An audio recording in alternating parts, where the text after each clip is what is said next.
हम wetland conservation पर भी लगातार काम कर रहे हैं। आज भारत एशिया का सबसे बड़ा रामसर नेटवर्क बन चुका है। रामसर साइट्स की संख्या में उसके हिसाब से भारत दुनिया में तीसरे स्थान पर है।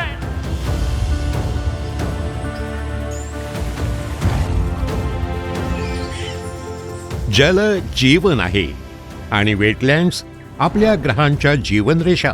ते केवळ आपल्या पर्यावरणाचेच नव्हे तर समुदायांचे, संस्कृतीचे आणि उपजीविकांचेही पोषण करतात। भारतातील प्रत्येक नदी, तलाव आणि दलदलीचा प्रदेश जीवन आणि संतुलनाची कहाणी सांगतात। वेटलँड संवर्धनाच्या दिशेनं भारताचा प्रवास कौतुकास्पद आहे।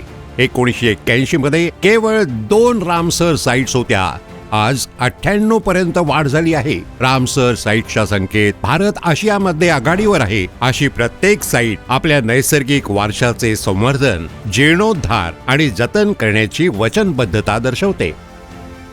केवळ एका दशकात भारताच्या वचनबद्धतेमुळे देशभरातील रामसर साइट्सच्या संख्येत लक्षणीय वाढ झाली आहे।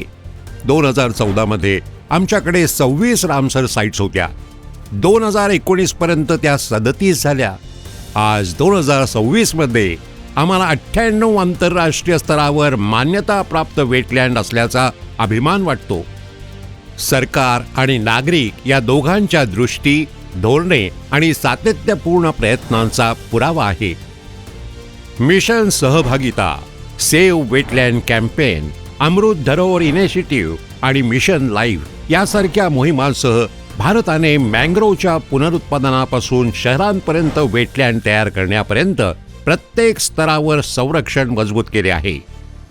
उदयपूर आणि इंदोर ही भारतातील पहिली रामसर वेटलँड शहरे संस्कृती, समुदाय आणि पर्यावरण संवर्धन यांच्यातील सहकार्याचे प्रतिनिधित्व करतात। ही खरी भागीदारी आहे। वेटलँड लाखो लोकांसाठी उपजीविका प्रदान करतात, जैवविविधतेचे संरक्षण करतात आणि समुदायांना भरभराट होण्यास मदत करतात। ते पाणी साठवतात, शुद्ध करतात आणि हवामान राखतात। वेटलँड वाचवून भारत आपले भविष्य वाचवत आहे, समुदायांना सशक्त बनवत आहे आणि माणूस आणि निसर्ग यांच्यातील जुन्या संबंधांचा सन्मान करत आहे।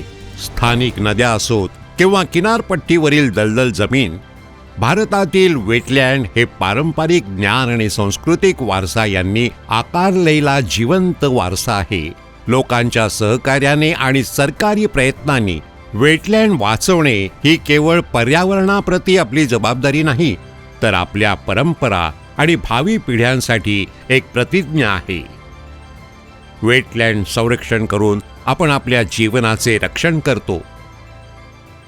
एक सोच ये बनी रही कि प्रकृति और प्रगति एक दूसरे के विपरीत है, लेकिन आज भारत दुनिया को दिखा रहा है कि ये दोनों साथ साथ आगे बढ़ सकते हैं।